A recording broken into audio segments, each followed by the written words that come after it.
YouTube. It's your girl Monique Nicole, and I am back with another video. Before we get started, honey, if you are new to my channel, please go ahead and click that subscribe button down below, right there. Go ahead and click it. While you're there, go ahead and click the thumbs up button for this video. Okay, help support your girl in these YouTube streets. I just today made it to 500 subscribers. Woo! Yay! Finally. Round of applause. It took 2 years. Oh Lord. So I'm hoping that it doesn't take 2 years to get to another 500, right? I feel you. It's all right. We're going to keep pushing. Yes, ma'am. Hey, Kira. Thank you, boo. It's a long time coming, and I can't wait to get to 1,000. So, sorry, I even welcome my amazing guest. Y'all know my girl, my favorite diva, Nita the Diva. Hi, everyone. Y'all, so tonight we're gonna get this. I almost cursed. I'm trying not to curse too much tonight, but we about to get the stuff crack-a-lacking. I don't want to drag this out too long. I feel like this week's episodes were a little on the snooze fest. Like a couple moments. There were a couple moments, but like it was just like, meh. Yeah. Yeah. So I'm not gonna go scene by scene. I do have notes, but it might be all over the place. So I'm just hitting the main, topics that I have you. There was something else I wanted to say. And just a heads up, y'all, we're not doing Bell Collective tonight. I did not get a chance to watch the episode. Okay. It's gonna be Huntsville, Married to Medicine, and then RHOA. Okay. So I have to catch up on that. So I might do a little one. I may do a surprise. Okay. During lunchtime or something like that. So y'all look for it. Okay. And I'll be watching so I can get the tea because I missed it. Hey, was it good? Was it a good episode? It was some good talking points. We had some good talking points, especially from So Gucci's family unit. So there were a few. There were some nothing burgers, but there was one good conversation that I wanted to touch on with So Gucci and her. Yeah. Okay. Yeah. All right. Well, y'all be on the lookout for Nita whenever she drops her video on that. Let's say hi to some people in the chat. Hey, Monique Johnson. Not 69 Ways. Girl! Miss Monique! Girl, changing the name on us. Hold up, sister. I got a little frisky with that name. Cannot. Oh my God. I love it, yo. Oh, okay, let's get into it. Okay, so Huntsville. So y'all, it picks up where we left off. And let me ask y'all a question. On my TV screen, it said season 5, episode 1. That's what it said. So y'all, we're in a new season, as they should, because season 4 was like 16 episodes or 15 episodes. And they said it's another 15 or 16. Right. So this, I like it. Season 5. But no reunion, though. We missed out on a reunion. I see. Yeah, but they're going to combine it, it looks like, which is like, to me, a lot of content to try to. Yes. So we pick up where we left off, I guess, on the first part of season 4. I don't know how how they're wording it, but this is when Martell did a nice act, and he brought the kids to see Mel at her event, even though it was her weekend. Cute, nice, not really much to talk about. It was a cute gesture. Unfortunately, they were actually moving into a place of just like co-parenting and coexisting. Things were actually getting better between them. I was a little hopeful. And then back downhill. Y'all, right now, current time, they have been going at it on social media. It's been bad. They are in a bad place, and shit is getting legal now, like with custody. So It was short-lived. It was very short-lived. The thing is that he was just kind of giving her the googly eyes and looking like he wanted to say, baby, please take me back. Like, and then one other thing I wanted to say about the gesture, even he did it for the optics. I think he did it for brownie points. He did it for a pat on the back. He did it for those reasons. And I mean, I'm sure he wanted to be in Mel's presence as well, because she said that she had kind of had to stonewall him and have no communication. So I think that he wanted to see her as well. But you know, I don't know if it wasn't genuine to me. It felt like he wanted points. He wanted to some kind of pat on the back, a cookie or whatever. So I just wanted to say that little thing about that. Yeah, I think we can agree with that one. Yes. Okay, so yeah, nice legs. Yes. Mel did look quite good. She looked very beautiful. She did. So next, y'all, we have the couples are doing this type of like couples retreat, and I believe Tisha was the one that really spearheaded this and planned it and organized it with Dr. Francis, our favorite therapist. Let's see, where was I at?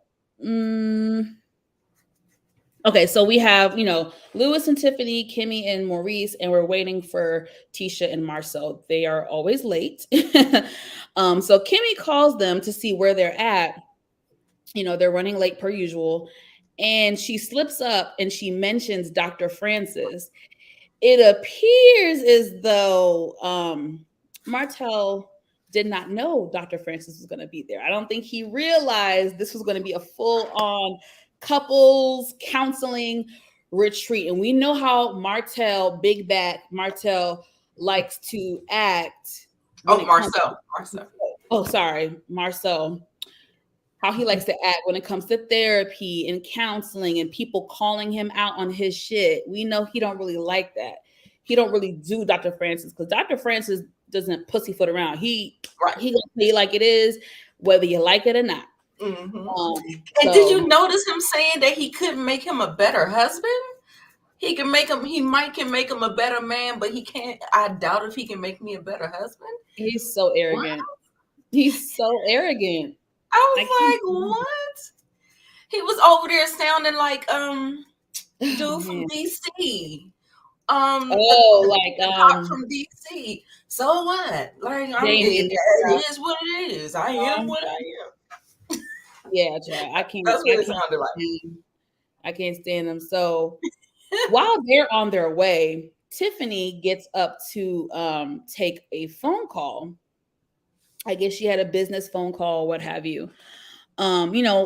She didn't really ask. I don't want to say ask permission, but I feel like she could have done it a little bit better, or even given him a heads up prior to starting the session. So that's about that. Okay, go ahead. Tell me.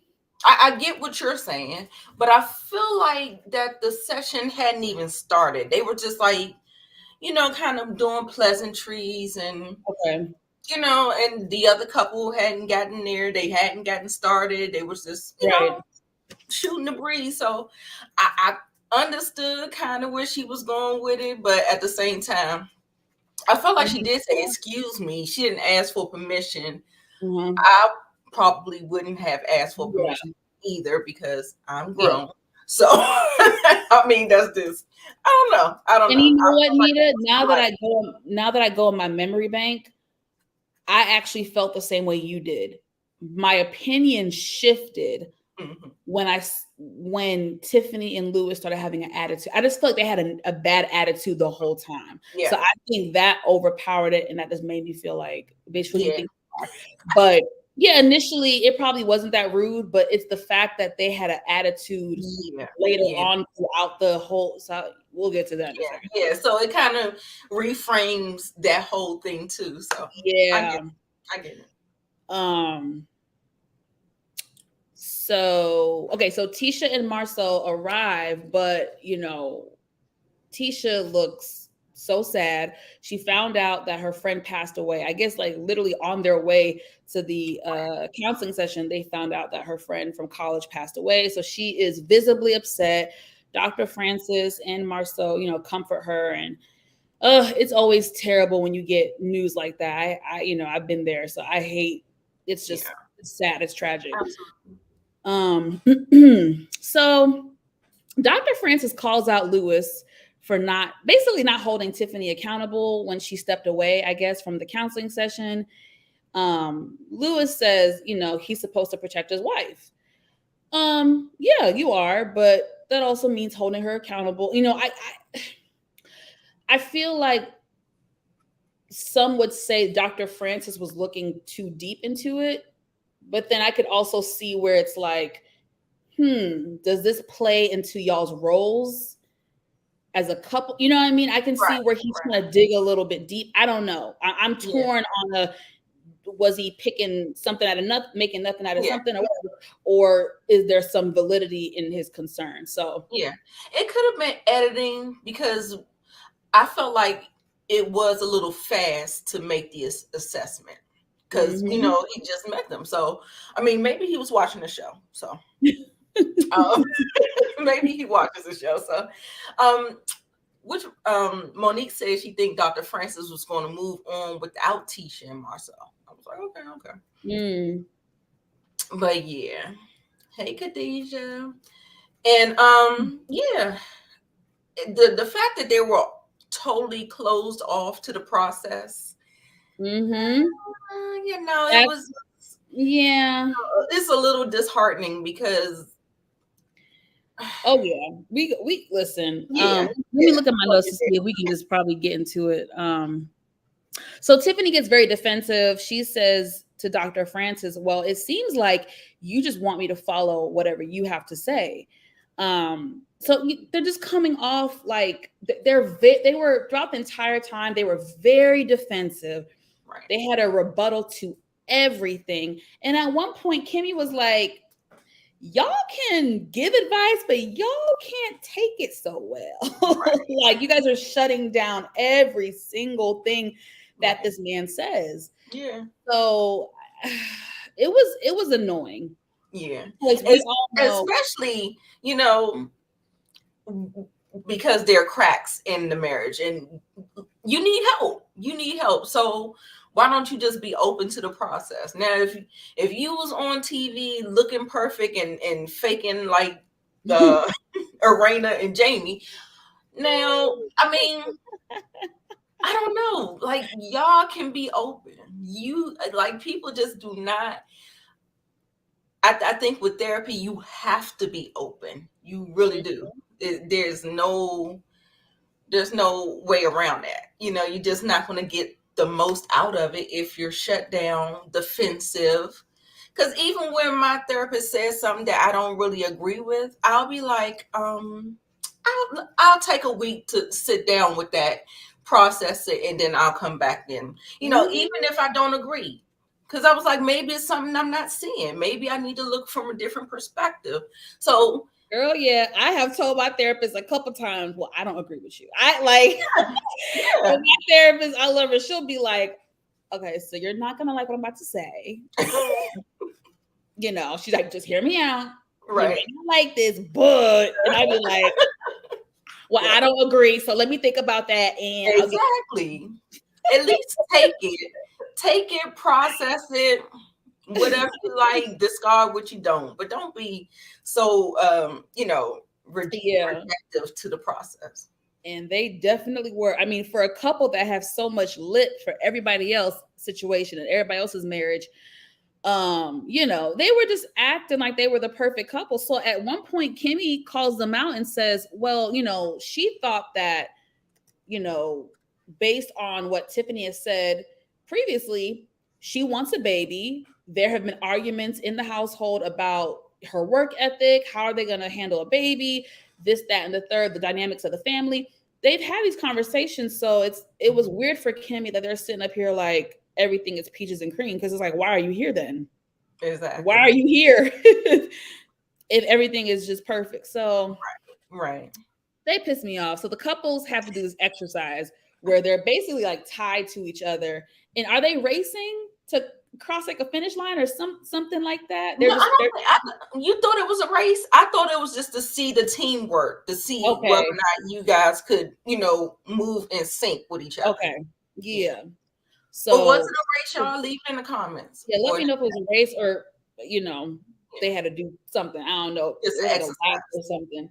But surprisingly, shockingly, Tisha and Marceau did the best. And I was like, I'll be damned. Well, they've been doing it the longest. You know what I'm saying? They've been doing it the longest. Tisha goes along to get along. And true. That's what that is. I got to go back and see who led. I guess it was Marceau that led, right? Knowing his personality. Probably.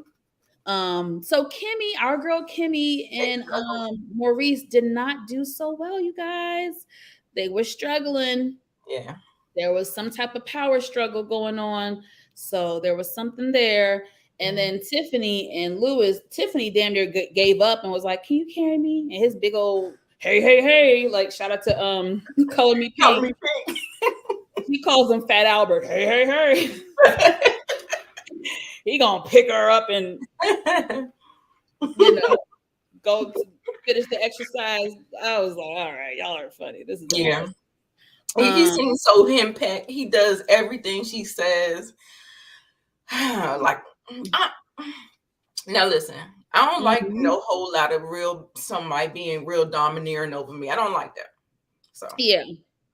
Some people like, I don't want no pushover. I don't want nobody that's gonna something. I do. Hello. Not a pushover, but I don't want nobody real combative. You know what I'm saying? So I'm just like, but I'm just like, oh, he is like really, really accommodating. But you know what? I notice when you do stuff like that, when you be super accommodating like that, it starts to build up some resentment. Because especially if the person isn't giving back and she wants him to do all the heavy lifting and then, give in to my every whim and I get to do this and I want the children and it's me. That's going to get old and tired real fast. So I hope he listens to what somebody has to say because, honey. Yes. Hey.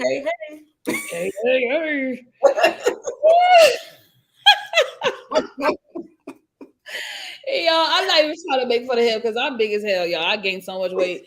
I ain't trying to make fun of him, but another YouTuber be calling him Fat Albert, and it's funny. It's fun shade. Shout out RHOA. Fun shade. It's not meant to be, mean. Taken seriously. Yeah. We having fun. We just play. Let's see. Okay, so Mel meets up with Stormy, and they are having, I don't even know. I guess, what do they call it? Like a sound bath or something? Am I making that up, y'all? Y'all let me know in the comment section. The sound bowl, whatever it's called. And I didn't expect Stormy to have this, but I like that she's showing these different sides of her. I'm all about like meditation and things like this. So, I mean, I'm not diehard into it, but I like it. That was really nice that they did something different than just going out to eat and drink. I like that they did something that was like for wellness and mental health and things like that. That was really cute to see. Yes. And Mel just kind of catches her up as far as, Martell stopping by her event with the kids, and they get to talking about the relationships they have with each other's mothers, meaning what relationship does Miss Vanessa have with Martell and what relationship does Mel have with his mom. And, Miss Vanessa, she loved and cared for, Martell, but you hurt my child, so I'm gonna pick my child over you. And then Mel says that she hasn't talked to Martell's mom since 2021 because she was talking all that cash money-ish about her. And the producers, they rolled what, Nita? The beautiful bean footage. beautiful feed footage, and they dropped the receipts. And Martell's mama was talking cash money shit. Yeah. So I get why Mel is apprehensive and doesn't really talk to her anymore, what have you. That's about it for that scene. Well, child, so back at the couples retreat, they're having dinner. Let's see, I have the picture. Yep, they're having dinner, and Kimmy and Maurice talk about the exercise, and you can definitely tell that she's, a little down. She's a little disappointed that they did bad in the exercise. I think Kimmy said something like she feels like Maurice was holding her too tight, and that messed her up from being able to, movement and being able to complete the exercise properly. I don't really know whose fault it was. Probably both of their fault, but who knows? So let's see. And the thing was, she communicated saying that you were holding me too tight, and then he said, "I let you go." She said, "See, and therein lies the problem. I didn't ask you to let me go. I asked you to loosen up." And I feel like Maurice is just basically a Marcel 2.0. He's just a little nicer with it. He's just a little more subtle with it. Okay. But it's still the same. It's still the same. Absolutely. Okay.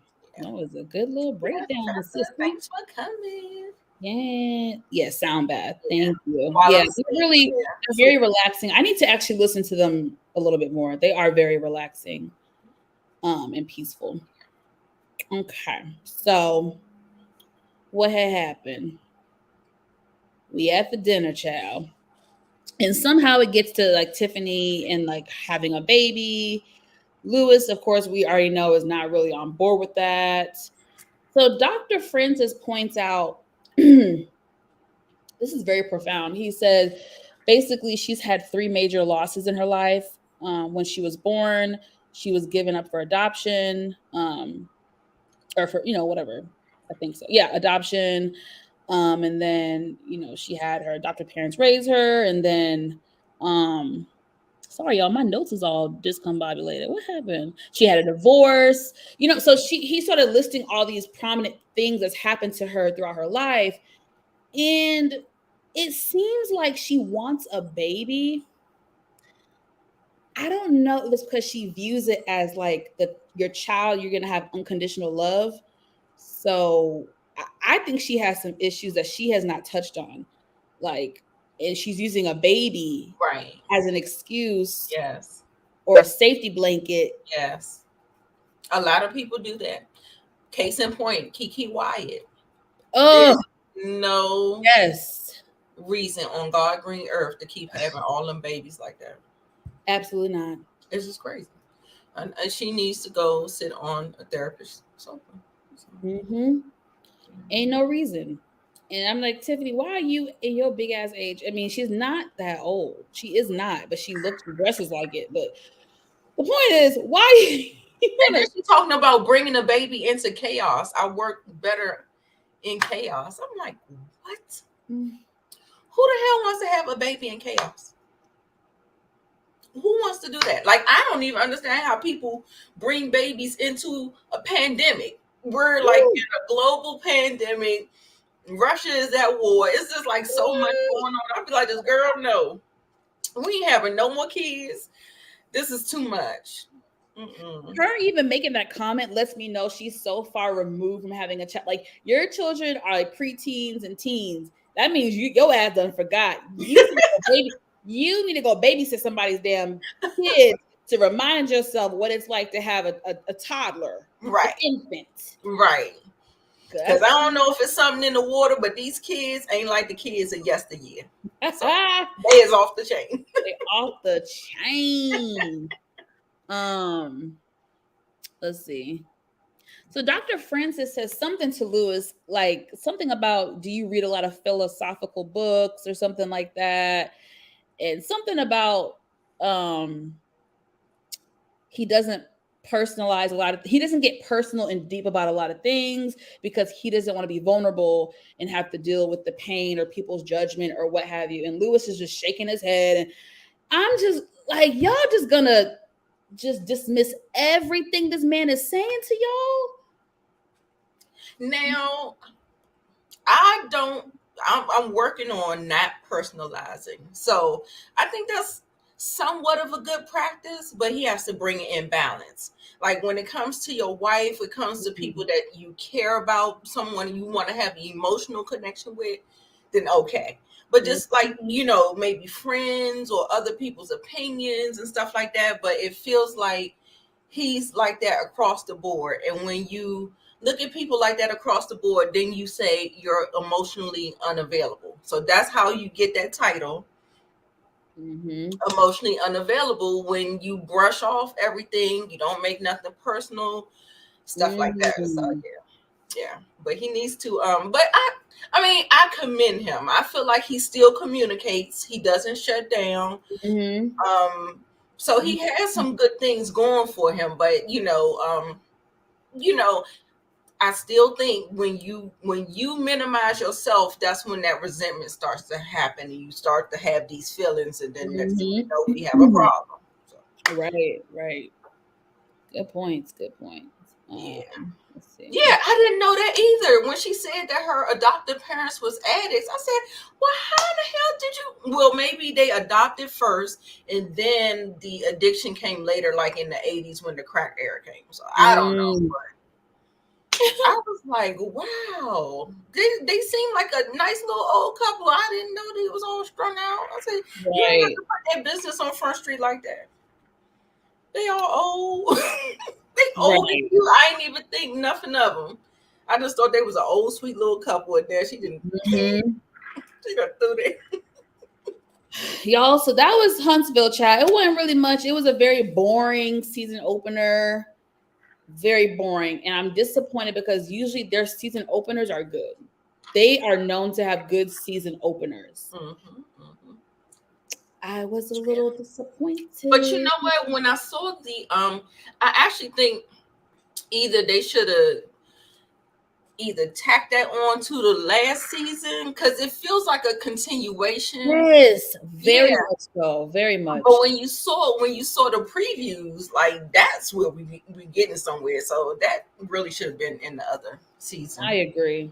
I feel like this is part 2 of season 4. I don't know. Right. They do their stuff really weird, so I don't get it. Carlos King, I don't. Ooh, Carlos King, that's girl. Yeah. Are we going to touch on that tonight? We can. Hot topic, or we going to touch on it in here? In here. Okay. We can. Yeah, we'll talk about it when we get to Atlanta. Yeah, because that the tea is hot. The tea is piping hot. So y'all, we're gonna go to Married to Medicine next. Married to Medicine, the Medicine Wives. Have y'all liked the video? Like. Right. Let me remind y'all, I'm about to be doing this throughout the video. Y'all don't get annoyed. This is a good old nasty reminder, baby. Notification. Let me stress this again. Housekeeping. You guys, it is very important that you guys click the notification bell from my channel, because I do not have 1,000 subscribers yet. So I do not have a community tab, meaning I am not able to post comments to you guys. I'm not able to give y'all heads up when I'm dropping content. So it's really important that y'all click the notification bell. That way you guys will get notified whenever I drop new content. I love you guys. So just housekeeping rules, or housekeeping, what do they call it? Thank you. Please and thank you. Yes, thank you, Khadijah. Thank you, Monique. Thank you, Sarah. Yes, I appreciate you so much. Love it. I feel right. No, that right. Oh, look and see. I look, child. I did get it before I had 1,000, but I don't know if it was 500, but it might be somewhere. You might be close. So okay, just keep looking. All right, so Married to Medicine. Where are my pictures? Oh Lord, because y'all know sometimes when you upload them, I don't really have much pictures actually for Married. I probably have like 2 or 3. All right, let's get into it. So Simone and Cecil have another couples night when they are inviting some of the cast members over to discuss, marriage, love, relationships, all that good stuff for their book. We've been hearing about this book all damn season. I hope the book is fucking good. I don't even know if it's been released yet, but I hope it better be good. Right. So they have Eugene and Toya, Quad. I'm very happy that they included Quad because she was a married woman at one point. She's been married, divorced, single, so she has a lot of perspective that she can give and a lot of experiences. So I like that they didn't like devalue her and exclude her from that. I like that they included her. And then we have Audra and her husband. I don't know his name, y'all. I forget it too. It escapes me. Yeah, he seems like a really nice, chill guy. I like guys that are chill. Yeah, he seems really so. Yeah, so they're at Cecil and Simone's. Y'all, Toya about to get her ass cussed out. So they go to sit down for dinner. Why, as soon as they sit down, Toya makes a comment about Audra's outfit, talking about where y'all coming from? Y'all dressed up in jeans. Where y'all coming from? Bitch. First of all, they're going to someone's house for a casual dinner. They're not going to some grand event. And it's not like she just wore some busted up outfit. She still had a nice outfit, a really cute top. Her makeup was done. Her hair, so stop. Right. Like she rolled out of bed and came. Exactly. Toya, your makeup looked a hot ass mess. Your hair looked a hot ass mess. That raggedy ass dress you had on, bitch, was bare minimum and boo. So don't be coming, Audra. Bitch. With 7 leans in Fulton County, Georgia. Oh. And we'll get there. I don't like when people nitpick at people. Yeah, exactly, Kara. I love it. And Toya, she does not have any room to talk. So I'm going to need you to zip it. Shut up. It was a casual dinner. I just can't believe. And then even the Vegas thing, when she got on her about the champs, and we'll get into it, but I'm jumping the gun. I don't really care tonight. The champion outfit, they were going to someone's hotel room to have a nightcap. They weren't going out to dinner and she wore that outfit. That'd be totally different if she did that. Right. They were having a nightcap. They were hanging out at the hotel in whoever's room and drinking and girl talk. So she would get on my nerves. What did you want her to have on? Sexy lingerie for you? What do you want her to have on, bitch? I'm comfortable when I go to bed. I don't give up. I may have 2 sexy little pieces. Everything else is a t-shirt, shorts, leggings, sweatpants. Chill. Right. Yeah. She's doing team too much. I'm like, Toya, shut up, girl. You can definitely tell when Toya is not happy at home, when she has some issues going on, because it really that's when her claws come out. Now, I don't know if this is a problem because we just got a new girl on deck or something, but yeah, I don't know, because I don't remember watching it from season 1. I think I jumped in maybe season 3-ish or something like that. So yeah, I don't know if this is a practice of hers, but yeah, you can tell when she's having an issue, she just starts to go crazy or something like it. I'm like, girl, sit down.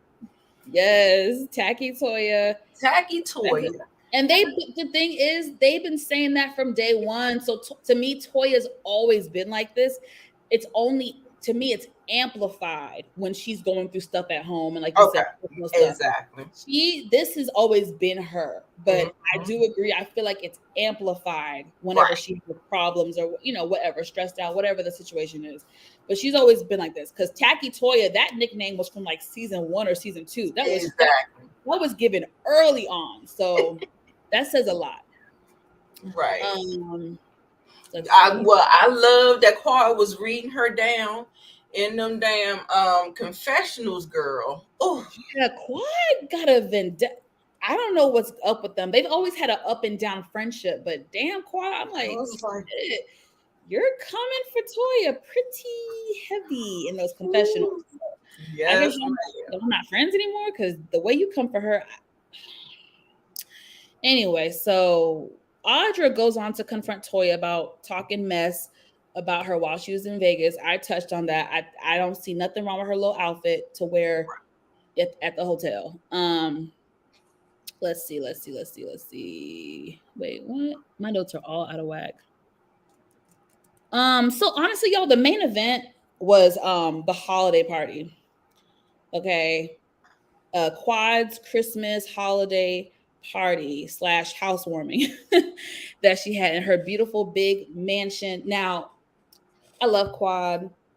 I'm proud of Quad. I'm happy for Quad. Quad is funny to me. But that big ass house. She is a kiki. It's beautiful. I saw a video, like, I don't know where I saw it, but of her house. I think it was on Color Me Pink channel, wasn't it? Somebody. She did a I don't know if she did a reaction to it or she might have had some pictures, but yeah, I think I seen it on her channel. It's a big ass mansion. It's gorgeous, but I just feel like it is a lot of house for a single woman. Like, I feel like Quad did it to impress people. Like, I feel like she did it to be like, oh, I can do this too. I just feel like she did it because of that. Yeah. Because where she was staying at last season was a very nice townhome. Very suitable for a single woman. But I can't tell people how to spend their money, child. I am happy for her. Very happy for her. So, and go back to that. Who looks out of place in that whole group picture? The person that shouldn't be talking. Not that one. The group one. This one? The one that shouldn't be talking, but always got the most to say. Oh shit! You talking about Toya? Toya. Yeah, because that's all right, but it's not nothing. Yeah. Like, and that's the thing. She thinks because she has labels, Toya can't dress like that. She can't dress like that. Like, Quad can dress better than you. Hell, in this picture, I like Audra's dress more than I like yo. I mean, it's nothing wrong with it, but for someone who talks so much shit, at least Marlo, who talks shit about people's fashion, the bitch can dress. So if you're gonna talk shit and be very critical about how people dress, you better be dressed. You better down. Be exactly. You better be a fashionista. Because I have friends that are fashionistas. I wish I was. They can pick outfits, put this together, pair this. It's a skill. I wish I had it. I don't have it.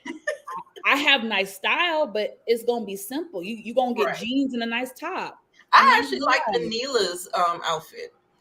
The figure skating one that they made fun of. I think it's cute too. I thought it was cute. Now the joke was funny. I chuckled, but I think the outfit is cute. What do y'all think? Y'all think she look like a figure skater? I thought it was cute. I think it's cute, but once they said the joke, I was like, oh shit. It does. I can see that. Oh my God. Okay, let's see what y'all talking about. Exactly, Kira. Yes, judgmental and materialistic from day one. From day one, she's been that way. From day one. Ciao. Yeah, Quad has been coming hard for. Yeah, that's what I thought. Kira, little holiday sparkle. She was, I feel like everybody was going to do red, so I thought green was a great idea to kind of, and if you're going to sparkle at the Christmas party, baby, and a New Year's party, that's where you sparkle. Okay. Mm-hmm. I know that's right. I liked it. So, anyway, let's see. I feel like my notes are all over the place, y'all. It's probably not in order, so we're just gonna roll with it. Anila shows up with her parents, and I'm trying to figure out, bitch, who watching the kids? Who is watching them damn kids, Miss Anila? Right, but was the father there too? I know I saw the mother. I thought the dad was there. Was he not there? Am I tripping, y'all? Y'all let me know. Maybe I'm tripping. Yeah, that is a good question. I was like, where the damn kids at? Where the baby pinto beans? I need that baby to get his the pinto beans. That's it forever. Oh, what about my pinto beans? Yeah, I don't think the father went. don't think I remember seeing him. Okay, maybe I'm tripping then. So, no, what's her? Karen was there. The husband was there, but y'all might be right. I might be tripping. Maybe the dad wasn't there. And she shows up with some friends of hers. In particular, a friend named Zaina. Now, Zaina used to be close friends with Toya, but they had a falling out apparently. And there's some type of rumor going around that Toya allegedly cheated on her husband and slept with somebody in the neighborhood. Allegedly. Now, do I think Toya cheated? Yes. Oh, shit. All right, that was fast. Sorry. I'm conflicted. A part of me says no, but then a part of me thinks about the stuff that she has said about Eugene and how she acts, and she a freak a leak too on top of that. She always talking about dicks and who she used to sleep with and who used to put it down good for her. Whose husband she want to sleep with. Ooh. Now, bitch, that shit can get you popped because, yeah, that's a whole other episode, but that shit can get you popped. I never even thought about it until right now. It just popped in my head. Like, had that been someone else's husband, I wonder how they would have reacted. Would they have been upset with her, or would they have just chalked it up to Toya was drunk and was being silly? I don't know. But anyway, let me stick to this episode. I mean, it was a question. It was a fair question.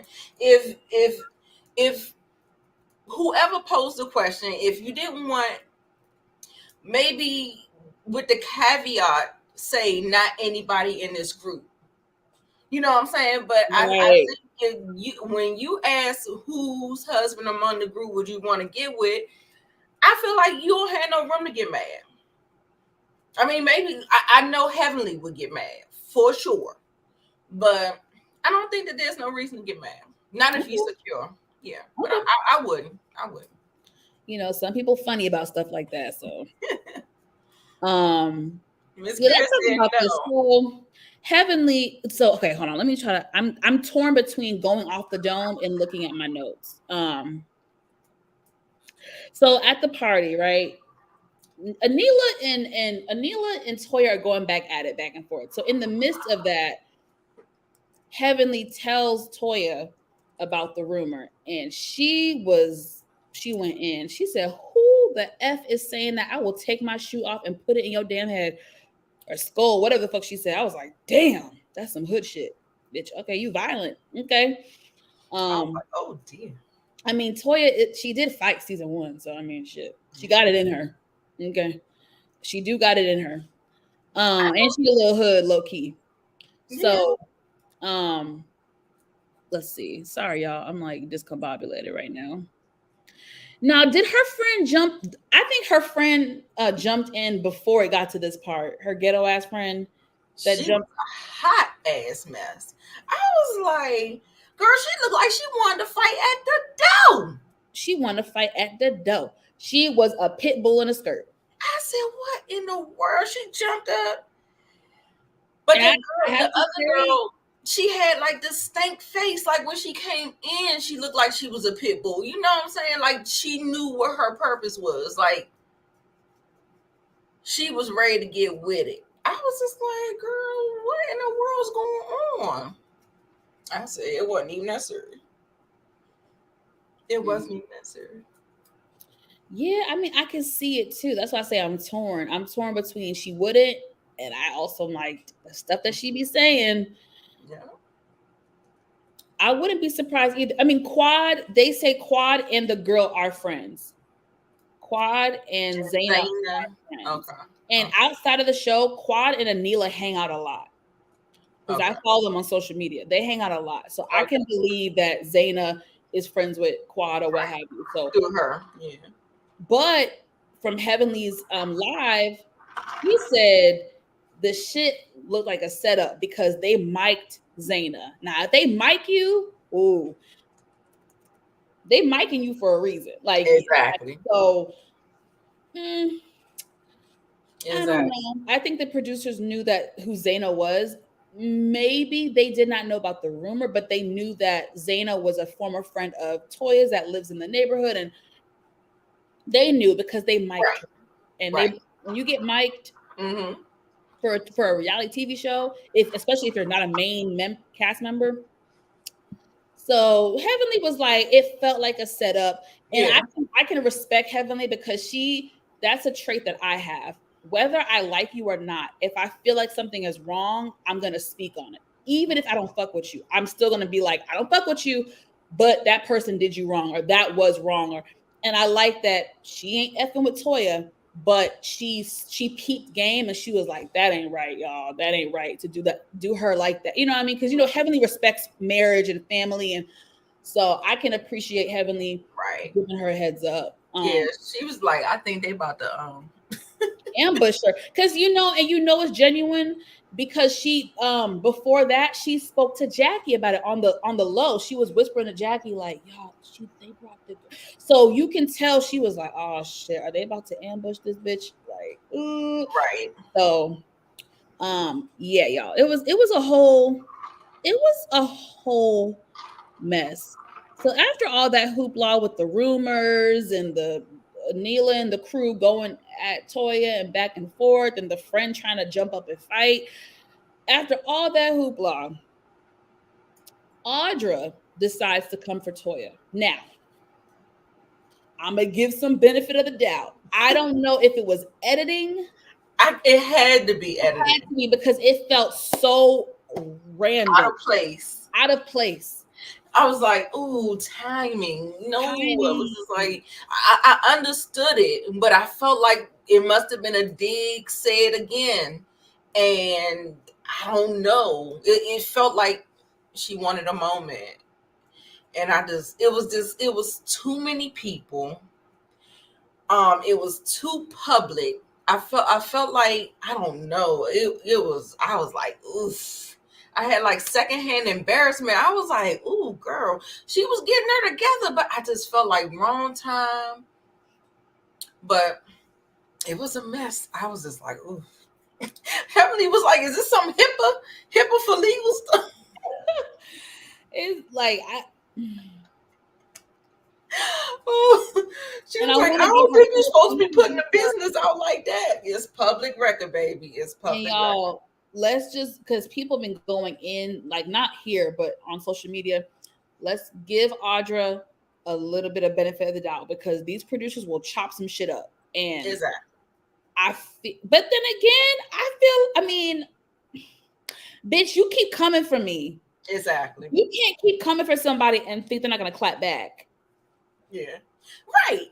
That's what I said. Like, I understand it, but it just felt the timing looked random. Weird. It felt a little random. It felt very random, but I'm gonna chalk it up to production and editing, because they will slice and dice some shit like a damn tomato. Okay. So she proceeds to read Toya for filth.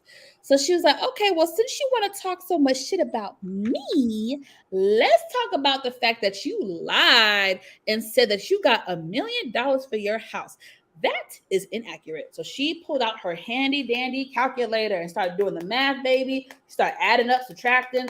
She mentioned they got 6 or 7 liens on the house. Ooh, nope, that's not good. Calculating. The math ain't mathing. The math ain't mathing, y'all. Pick your face up, because I was like, oof. Tacky Toya, you're gonna have to explain, my dear. You're gonna have to explain. And she did say she said $1 million because they rolled the beautiful bean footage. But you see, she denied it. She's like, I didn't say $1 million. I said I gave a specific number. Bitch, you also too, tacky Toya, that beautiful shirt that you gave Quad wasn't given what you thought it was supposed to give. She thought that it was, boo, sorry, boo. Girl, that was a compliment, baby. And let's be real. Everything you want to be. Exactly. And if y'all remember years ago, that season when Quad brought the basket, it was lighthearted. It was lighthearted. This is back when Toya and Quad were still really close. Mm-hmm. It was lighthearted. It was not to be malicious. So for them now, 5 years later, to take it and be like, well, you know what? I'm gonna get her back. I'm gonna get her a shirt that says I'm lonely. Oh, sad and pathetic. Wah, wah, wah. Yeah. She ate that right. Exactly. Girl, yes. Everything you want to be. And like, lastly, come on, bitch. This is so out of order, but Quad gives a speech, y'all. And per usual, the speech is long as hell, drawn out. She a long-winded hoe. Dramatic. The speech is all about herself and what she's accomplished and singing her own praises. And I love Quad. I'm proud of her. I've always rooted for Quad. But bitch, it can come off a certain type of way. Because and then they roll the clip back. They roll the footage to show all the speeches her ass done given. And it's always long and drawn out, and basically her bigging herself up and singing her own praises. And okay, Quad. I was cracking up. All the commentary, like Dr. Scott was saying something about she could play the villain. That was funny. She was like the queen talking to all her peasants. It was the commentary for me. He did make that comment. That was funny. It was the commentary for me. And then Simone, she was like, this bitch, you don't have to tell us. We see it. I was like, yes, Simone, yes. Yes, but sometimes you kind of have to make yourself up. But I mean, you ain't got to do it on a big platform and a stage like that. But you big yourself up. Be proud of yourself. No, like I said, I always root for Quad, but she is always long-winded. Mm-hmm. And she, she shows off the fruits of her labor. But I've always rooted for Quad. I feel like Quad is like, I always respected that even though she was a doctor's wife, Quad from day one always had a side hustle. She always had a business she was trying to push. She always tried to do something. She wasn't just gonna sit at home and be a Toya. Like, and y'all, I'm not coming for stay-at-home moms. I know that is an extremely hard job because to be with the kids all damn day, I would pluck my fucking eyelashes out like one by one. I would go crazy. So I'm not downplaying that, but I'm just saying I respect that she didn't want to live in her husband's shadow. I go up for Quad, but she's long-winded. You know, we all have our flaws. Toya G shading her during her, I'm just over their friendship. It's like I don't remember the last time they were even close. Like it's just a lot of negativity. It feels more like frenemies to me. Frenemies, very much so frenemies. But Quad has been going in the confessional. So, what would y'all rate this episode? I mean, I feel like it was boring up until the Christmas party stuff. I'll give it a 7. I'll give it a 7. Y'all let me know in the comment section what you guys would rate this past episode. Let me know. I give it a 7. What about you, Nita? Maybe a 7.5. I don't know. They was getting it started. I don't know. Yeah, the party was fun. The party was cute. 7.5, maybe an 8, just because of the mess that went on at the end, child. 7.5. Okay. 7.5. 8. Yeah, me and Miss Kira about that, right? Yeah. Thank you, Savannah. Appreciate you, boo. All right, we are moving on to Housewives of Atlanta. All right, ladies. Let's see. And I have no pictures. So let me see if I can get a reunion picture. Oh, that's not it. Oh no, that's not it. I wonder if I could. Yeah, let me see. Oh yay. I do have one. Okay, this is nice. Hold on, I can get one real quick. Sorry, y'all. One moment, please. One moment. Uh-oh. Bitch. Uh-oh. Sorry, y'all. I just got a text message. I feel like it's some bullshit. Lord.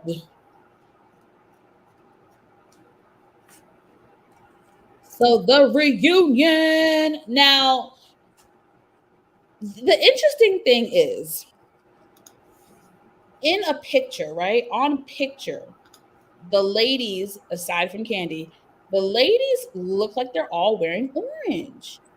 But on like video, right? I will definitely say, okay, Video, they look much better. I will say Kenya, Sheree, and Marlo's dress, even on video, looks orange. Drew's dress on video looked pink. Close to Candy's, but not as eccentric as Candy's. Right. I think it's a different the fabric. Yeah, the fabric. Yeah, the fabric too definitely plays a part. She had the velvet. What is that? Velvet? I just feel like Candy's, it was just so, it was too far. It was off. Very off. Very it's so off. Even from this picture, it's off. Like, it's very off. Yeah. Like, y'all, can y'all not understand a damn colors? Orange is not that effing hard. Orange. Orange is not that hard. And Candy, her hair was a disaster. I didn't like that little dreadlock thing they tried to do. That wasn't cute. I don't think that was cute.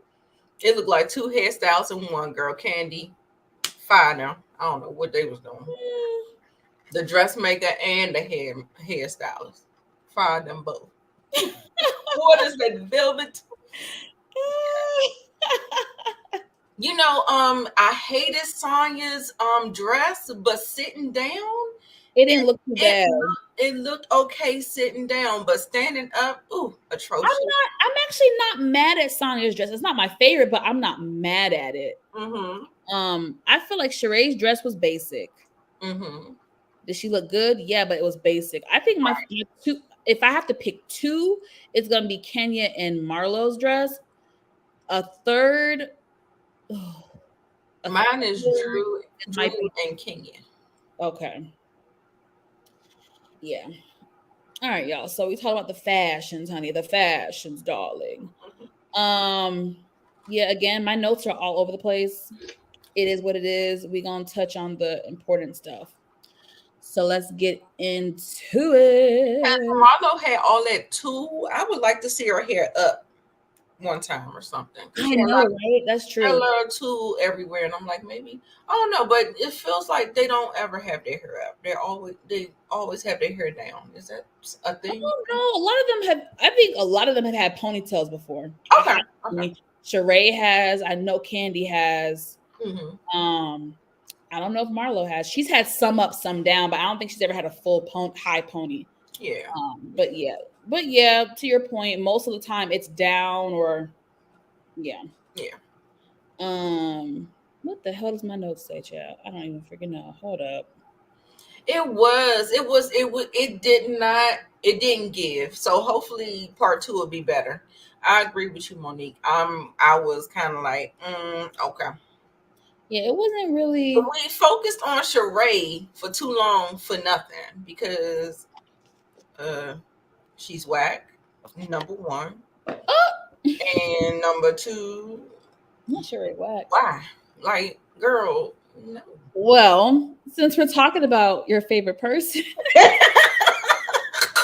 why don't we start with because like you said, she was the talk of the town this part 1, and there are some things to talk about and critique. So let's just get into Sheree. I'm going out of order, honey. So we talking. Wait a minute. Was it me or did Andy feel like he checked out and he felt disinterested? I don't know. Andy felt, let's not call him. I'm over it. He kept on saying like, no, let's move on. I want to move on. Like Andy was over it. Like if you don't want to do it no more, you need to find somebody that's going to do it. I think it's the antics of let me call this bitch. No, we ain't got time for that. And remember, they're on a schedule. and they're there for like 10 hours. And it was too early. You know what I'm saying? You can get into that mess like later on. I think that's more because he loves some mess, but don't be dragging that shit out too early. Like, not yet. Okay. No, from him. He felt like he was over it. I was like, Andy. He was like, okay, next. I kind of want to do. Oh my God, y'all are funny. Okay, so Sheree, honey. So Andy starts questioning her about She by Sheree. He asked her, hey, at this point when they filmed the reunion, the website wasn't up or whatever. So she promises, well, it's gonna be up after the finale. And he started asking, he asked her questions like, will people be able to buy stuff? Yes. Will it be this? Yes, yes, yes, yes. And the answer was really no, no, no. Do y'all know I still cannot get on She by Sheree website? Oh, guess what? I ain't even tried. I don't even know if it's my phone because it says it's saying some security shit. It's saying this website is not safe or it's not protect. I'm like, wait, what the heck? I've tried on my phone, I've tried on my laptop, and it won't let me. So I guess that's a sign. Look, Monique said it. Number 1, whack. Number 2, a scammer. And number 3, cheat. She don't like to pay her damn bills. I cannot believe they actually sat on stage and told this woman how to pay bills. That was that was so bad. That was so bad. That was she dragged herself. I felt like she dragged herself. She should be so embarrassed. Nothing made sense. Even when she was talking about Martell.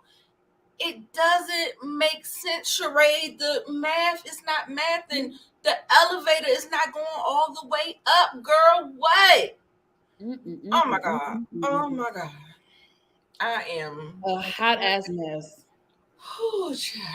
I forgot about this part too. I got a woo-saw. They was like, you don't look at red flags. And then all of a sudden she said something about, I don't, he's good looking, but I don't worry about looks. King said, we seen Bob. I said,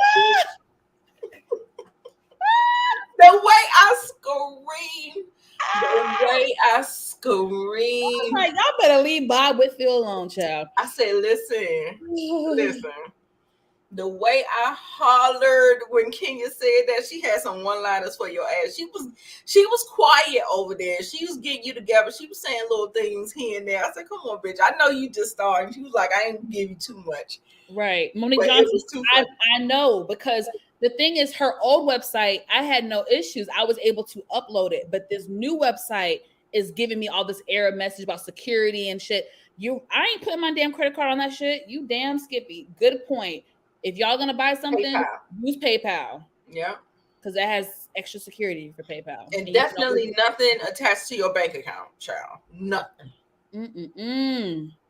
So I'm so glad you mentioned that. When Kenya had to break down and say, when you receive a service, even if you don't like said service, you still have to pay for said service. If you don't like it, you simply just don't use them again in the future, but you still have to pay for your service. Mm-hmm. Why the hell, at your big ass age, do you need somebody to tell you that?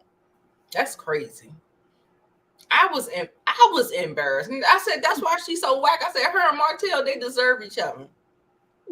Two dumb whack ass people. Come on, get married, child.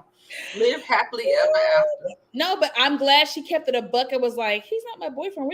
I'm having fun, which lets me know it is a publicity stunt. At least she was honest about that part. She was like, I didn't say I have a boyfriend. I'm just having fun and taking it day by day. What does he do? What does who do? Bitch, who the fuck are we talking about? What are you, girl? Whack.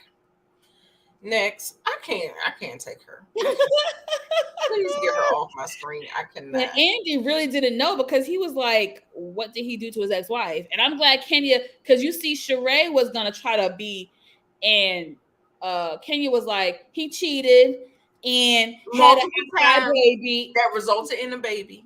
Kenya kept it a buck because Sheree was trying to keep it. Kenya was like, Nah, bitch. Hello. I told you my girl she wasn't doing too much, but she was giving it. I'm glad Kenya spilled the beans. Why would you want someone like that? Oh, well, we watched the show and he's definitely not like that. Yeah, narcissists are charming. They have charisma. They are charming. That's a part of the allure. Girl. Right. Take some lessons.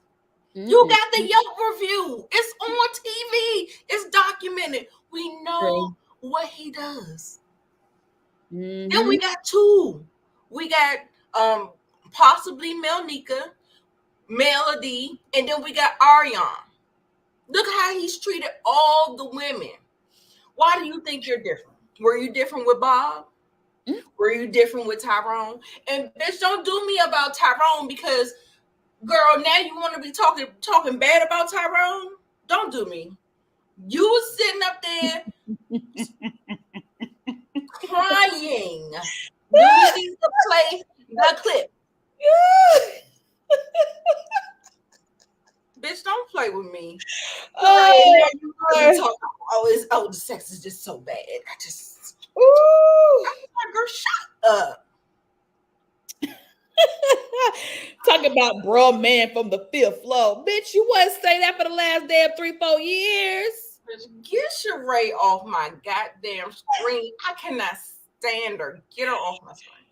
I'm sorry, y'all. I'm sorry. I ain't mean the ugly part. That shit was funny. Keep it coming. That shit was funny. Let me see anything else about Sheree. I think that was really it. Oh, no. And let's get to Sheree versus Candy. Round 1. Ding, ding, ding. So somehow it gets to Sheree and Candy. And Sheree calls Candy out for talking crap about her and She by Sheree on her YouTube channel, Speak on It. And Candy was like, yeah, I threw some fun shade, some lighthearted shade, but bitch, don't act like you wasn't coming for me too. Hello? Here goes Sheree with amnesia. What did I say about you on TV? Candy was like, what did you say about, bitch, did you not watch the show? I mean, even Andy had to be like, nah, Sheree, you was talking mess in your confessionals, right? Like, exactly. And I'm disappointed that they kind of skated over that scene with Marlo and Sheree, because that was a thorough scene where she was talking shit about Candy and Kenya. Unless they're going to revisit that later, I felt like they skipped past that way too, because they didn't even ask Kenya how she felt about that scene.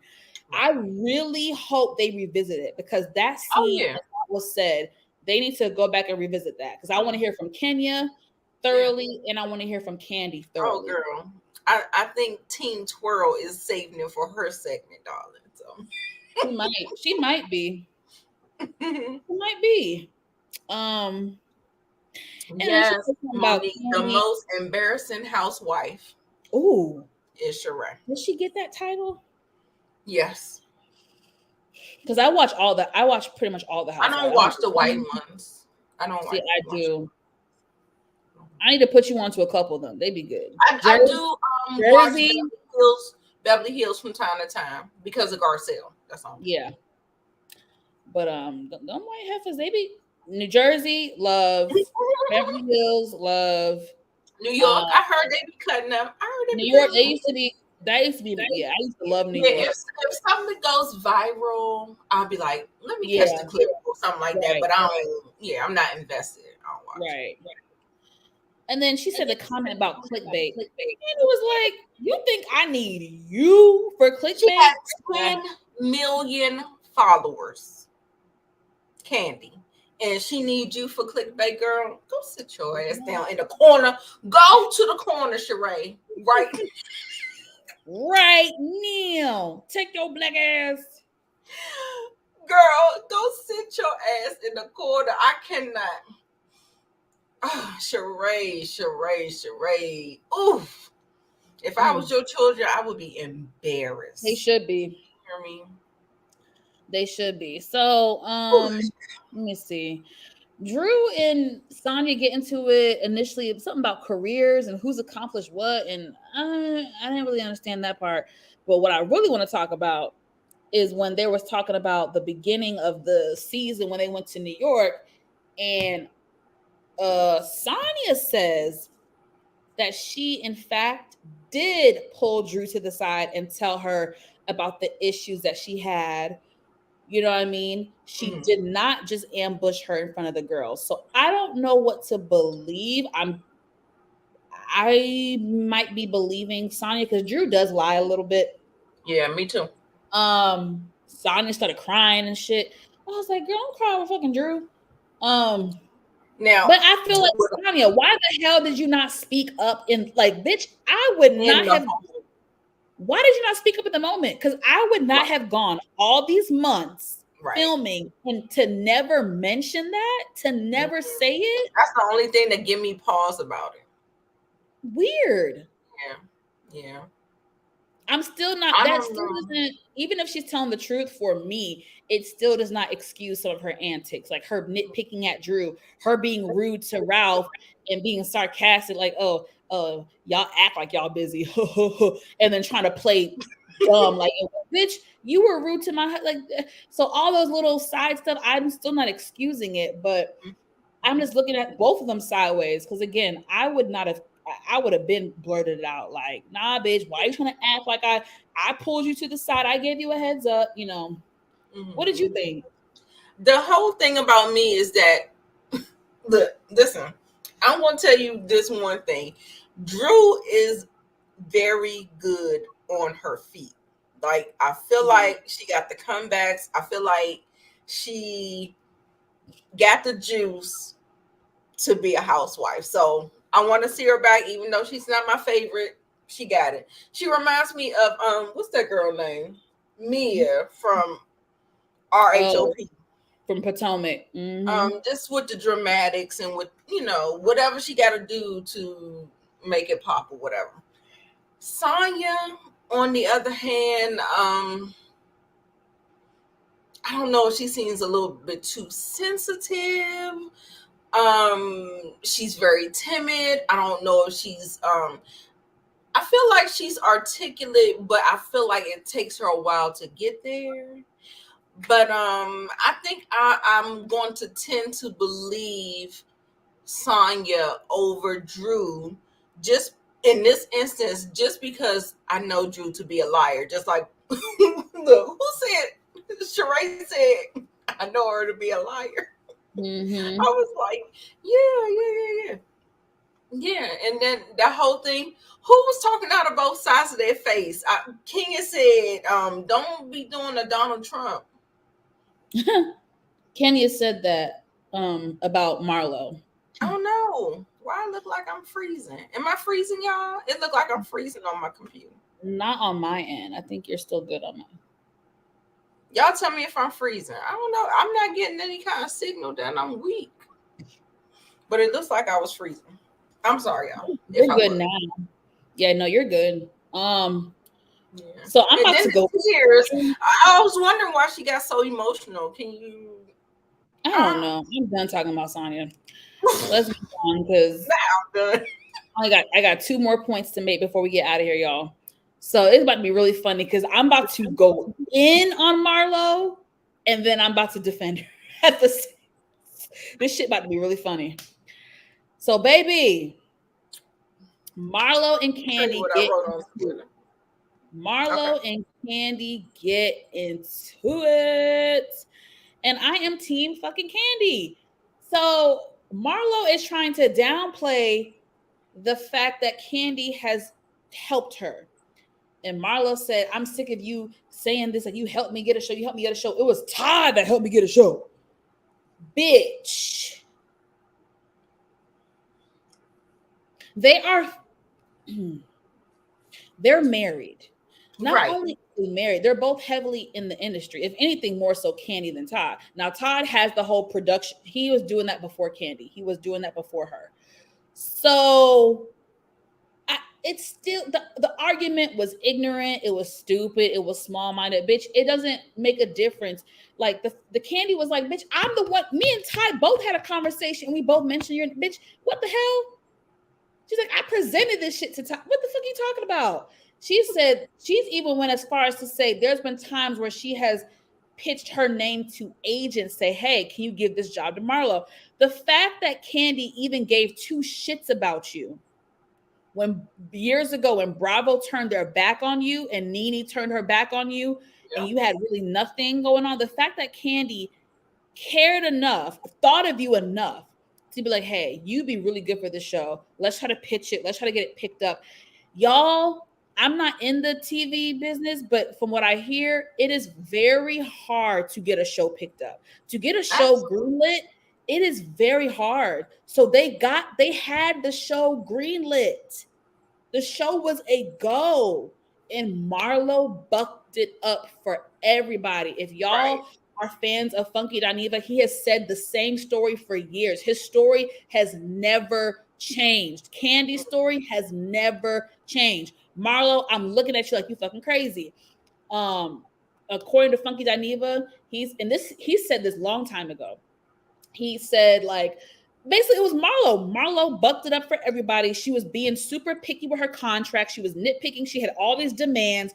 She had all these expectations that were unrealistic. And whoever was production, whoever is, higher up was like, you know what? It ain't worth it. They washed their hands of the project and the project got canned. Right. So it was supposed to be Funky Dineva, Rico Chappelle, and Marlo, and it was going to be on WeTV. This is known information. It's not just Kandi, and Funky Dineva has talked about this for years. So for Marlo to sit up there and pretend like, oh, it wasn't this, and the contract was bad, and bitch. And then as soon as Bravo let you back in, you came crawling like a little puppy. Oh, come to Bravo. Bitch, you could have done she fucked up her shit. You could have done one season of that show, had gotten yourself even more notoriety to be on TV and stuff like that. Then after the show was done, you could have went back to Bravo. Anyway, and I hate that she messed it up. It wasn't just her money. She messed up everybody's money. Everybody that was involved, she messed it up. Right. You messed up everybody else's stuff. So it's baffling for her to sit up here this season to say Kandi is selfish and only cares about herself. Now, is Kandi perfect? No. Kandi does have her moments. And there are times where I'm like, oh, Kandi, are you cheap? Because the way, she got her stuff. Now, I'm a ride it out for Kandi, but I still call her out on her shit. But to say she doesn't help people was terrible. Yeah, absolutely. And it was a fucking lie. This is just a flat out plain lie. And that's why a lot of my empathy or sympathy kind of ends with Marlo. Because yes, you went through all that while you were a child. And yes, I have empathy for that child. Mm-hmm. That's my point. That story I have empathy for. But you... in real life, in grown life, in big age, you can stop it with me. I'm going to read to you what I said on Twitter. It says, Marlo with the LOW uses her past trauma as a tool of manipulation because she knows full well what she's doing and she does it on purpose. And when she's called on it, she reverts back to the trauma. I'm going to tell you why I don't agree with that. I don't agree with that because Marlo rarely brings up her shit. Rarely. That is why when she rarely brings it up. She's talking, y'all have to remember now, she's a main cast member this season. So it felt like information. Maybe they never showed it. It felt like information overload because now she's a main cast. But let's keep it a buck. If y'all go back to previous seasons, this is not something Marlo always talks about. Kenya was the one that was more verbal and outspoken about her issues with her mom and her upbringing. But Marlo, it was very sparing. And that's why Kandi and Sheree were both, even though Kandi was pissed with her, you can tell she was in the moment, she was moved by it because she's like, I didn't know all this. Sheree said the same thing. I know surface. I didn't know all these details. So I feel like, and y'all, it's her segment. It's not like she blurted it out It would be so different if she was in an argument with somebody and then I've been through this and I've been through. If she did that, I would agree. But Andy asked her a question.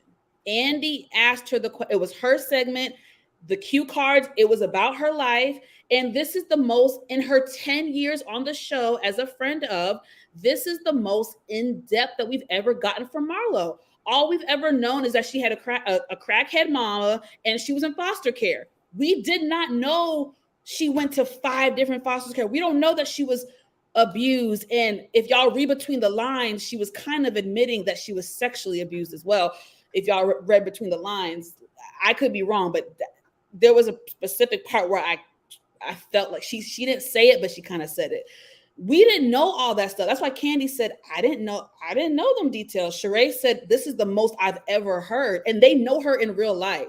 So for 2 people that have known her for 10 years to say, oh, I never knew this, she doesn't talk about it. So, and again, I'm different than a lot of people. I know how to separate. I don't have to like you. I don't have to F with you, but I can have sympathy for you because like you said, she was once a child. So forget about adult Marlo. A child was once abused and mistreated. And I got it. Not for nothing, it doesn't excuse it. Because I said this last week, it doesn't excuse it, but it's basic psychology. She is how she is because of what she's been through. And because she hasn't dealt with her shit, she's still acting like a shitty ass person whenever she gets in conflict. Marlo needs a lot of fucking help. She doesn't have good conflict resolution skills. She doesn't know how to talk to people. But then again, I can't throw stones at her because she's never gotten love. Like she's never gotten love. She's never had someone show her how to properly, she's never had good guidance. Like I have childhood trauma. I have shit that I'm still dealing with today. I have shit that, within my personality, now that I'm going through stuff, I'm like, okay, this is why I act this way because of X, Y, Z. You know what I mean? So it's not an excuse. I want people to get the difference. It's not an excuse. It just explains why she is the way she is. That's why but the thing is for me as a viewer, I never understood why Marlo argued the way she did. I never understood it until this season, until this reunion. I never understood why when she argued with the girls, why would she get so low and dirty and say below the belts? Like, why would she? I never understood it. But this season, learning more about her background, I was like, oh, well, shit. Your mother would call you all types of bitches and hoes and was... I think that was the point of the last 2 episodes. It felt like some kind of redemption, like they were trying to, shoehorn that in and do it when it really could have been a part of her storyline the whole time or whatever. We do know that there was family problems. We do know that she was in the foster care. We know that there was a troubled past there. She has like 15 mug shots. I had it. I got it. But I felt like the stuff that she was doing, it was too many fouls on the play. It was too many fouls on the play. And I felt like she was playing in our face. I felt like she was, just using it and using it and using it and using it and bad behavior and pull back and all this, all that, and keep on going and full, it. You mean throughout her years on the show or the reunion? No, just this season. I'm talking this season. She's been problematic. I can't remember all of her antics or whatever, but this season in particular, it felt like it was definitely, they tried to give her some kind of redemption. They gave her a whole 15-minute soliloquy to, tell her story and, oh, this is why I'm so, I'm not a component of that. That's real. To me, that's real. That don't mean you have to like it. But no, to me, not you. I'm saying people in general. Like, I just feel like what you just said, I agree with you, but I'm just like, but that's real. She's fucked up because of she's fucked up because of like that. Like, that's part of her. I'm so confused what people want from her. I'm not talking about is Marlo good or bad. Y'all know Marlo is irritating as I mean, I read her too. I've read her over the years. For the last 10 years, I've read Marlo. It's not about that. I just want people as a whole to have some humanity in them, because like y'all might not know, I'm heavy on social media, not only for my job, or especially because of my job, but also out of just pleasure. I'm always into pop culture stuff.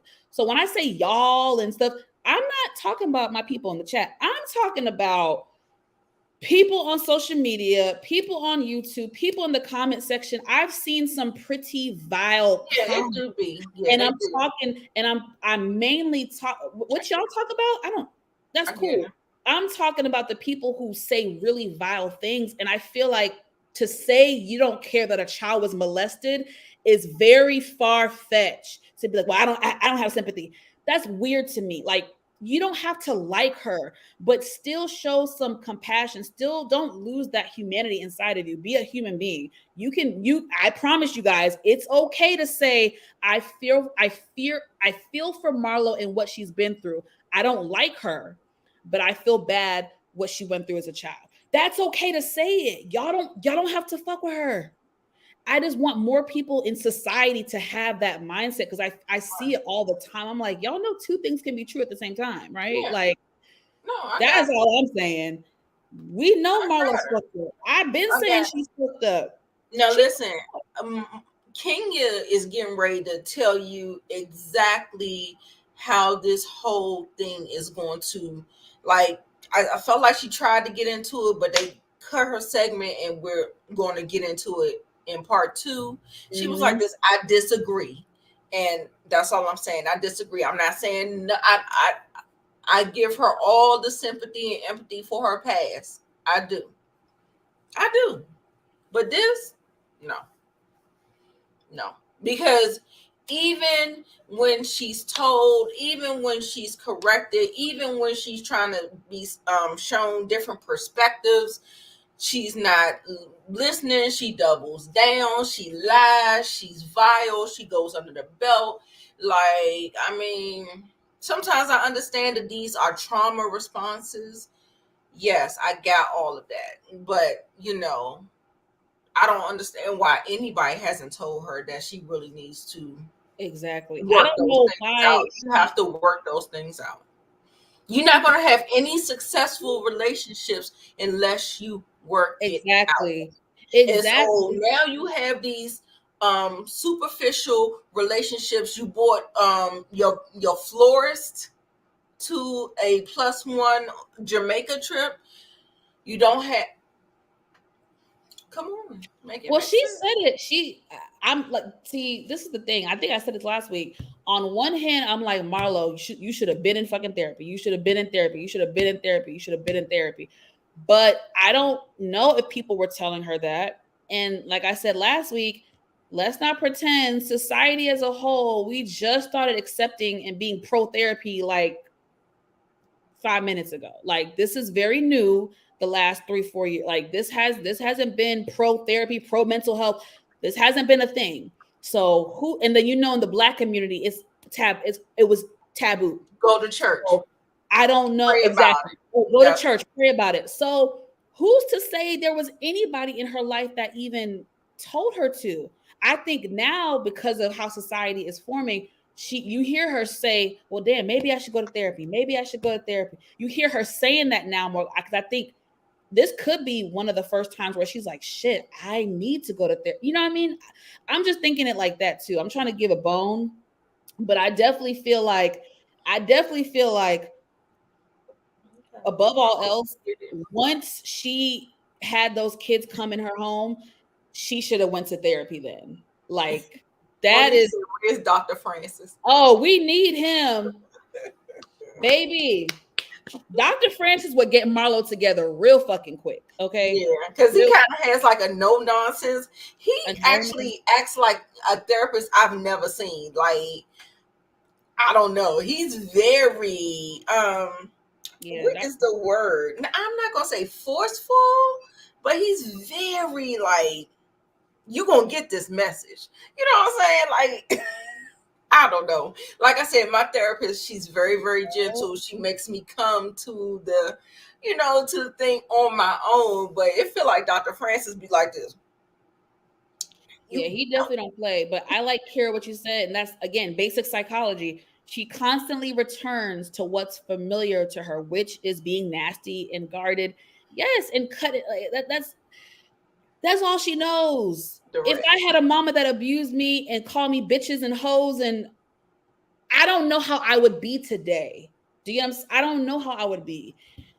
But she got to work on that shit. That part, Monique. She got to work on that. And that's what Kenya is going to say. Like, she extends the olive branch, and then it's like,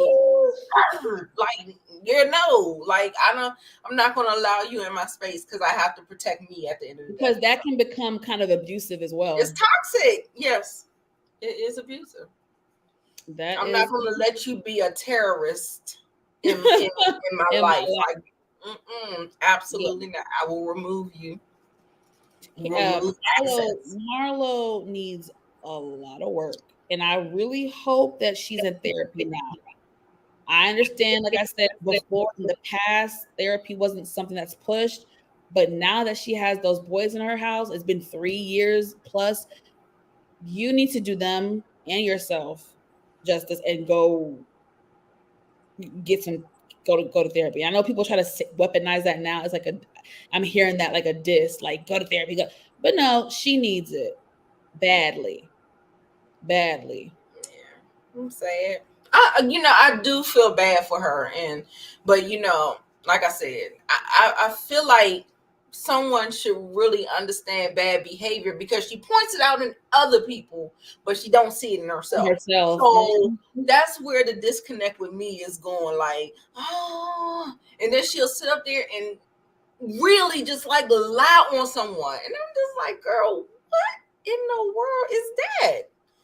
Because what really pissed me off this season, like I was really, when they had that scene with Sheree and Marlo outside, and she started talking all that shit about Candy, and I was like, but that was so unwarranted. Like Candy and Kenya didn't do nothing to deserve that type of like, why would you go in on them? Like, I don't know. But again, she resorted to what she knows.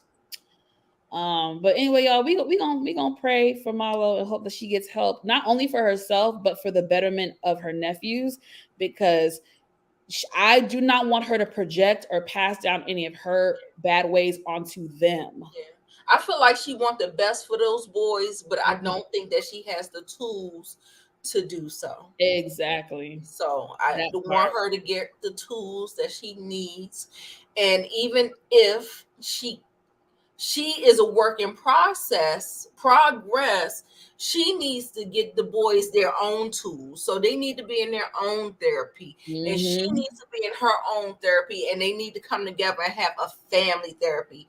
That is exactly what me and my son do. We have our both individual therapists, and then we have, when we come back together, we have family therapy, and we work out the communication. We work out the different attachment issues and stuff like that. And so I think that is good. That is really good advice. Get it.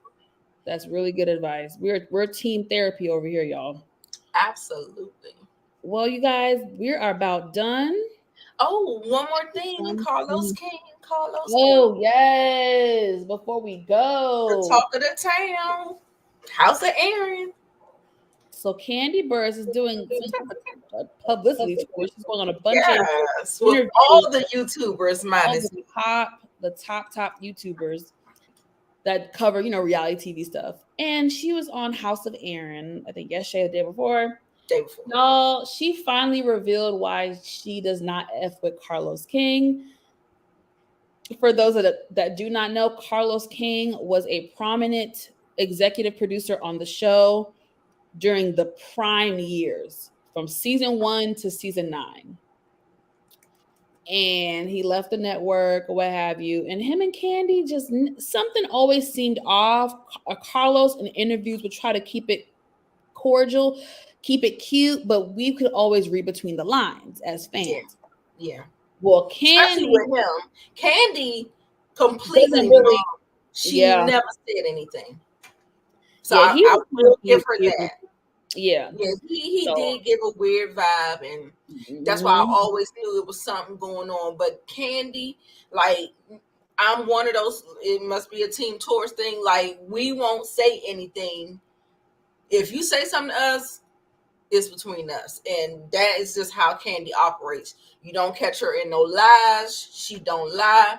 She keeps stuff to herself. I mean, she could be messy. Like, if they on, whatever, doing her job, carrying the bones or whatever. But yeah, I was just like, ooh, but yeah, Carlos.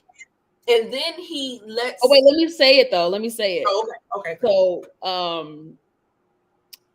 Candy finally revealed the reason why she does not F with Carlos King is because allegedly he tried to shop around the idea of Escape's biopic. Okay, shop around their life story to create a biopic. This is a big deal.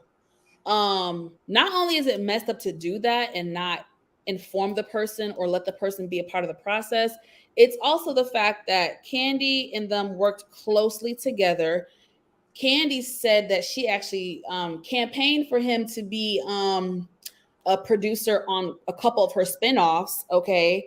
Like, so she went up for him. They were friends, they were work friends, they were all of that. They were cool. They were close enough to where he should have pulled her to the side and be like, hey, friend, I'm thinking about doing this. What do you think? How could we go about doing this together? How could I be a part of it? I really think there's a story here. He could have, and he should have done that. But he did some slimy, sneaky stuff and went behind her back. And she had to find out through the grapevine that he was doing that.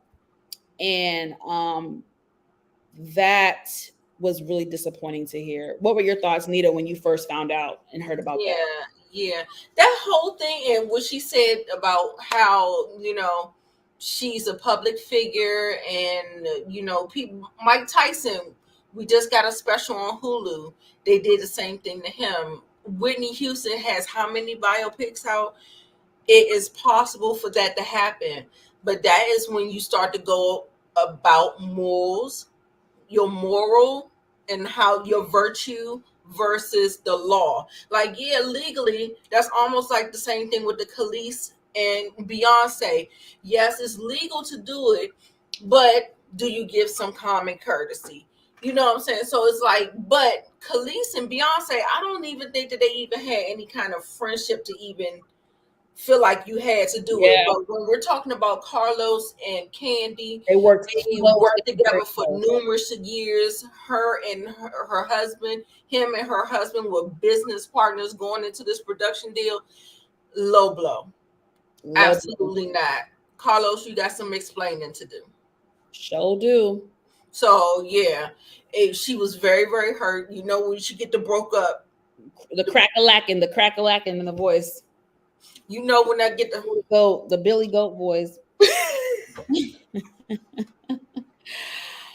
All right, y'all. We've done a lot of talking. Now, y'all tune in. Come back to my channel at 10 p.m. 10 o'clock, maybe 10:05. But 10:05, come back to my channel. We are going to do hot topics. Woo! It'll be me, Nita, and a few of my guests, surprise guests. So make sure y'all come back 10:05. Be here. Thank you guys so much for watching. We appreciate you. We love you guys. Tune in to Nita's channel. She's got some stuff coming up this week. Notification bell, okay, for both of us. So you can get notified when we drop new content. Woo! Okay, I'm so lame. All right, I love you guys. Thank you guys for watching. And until next time, peace.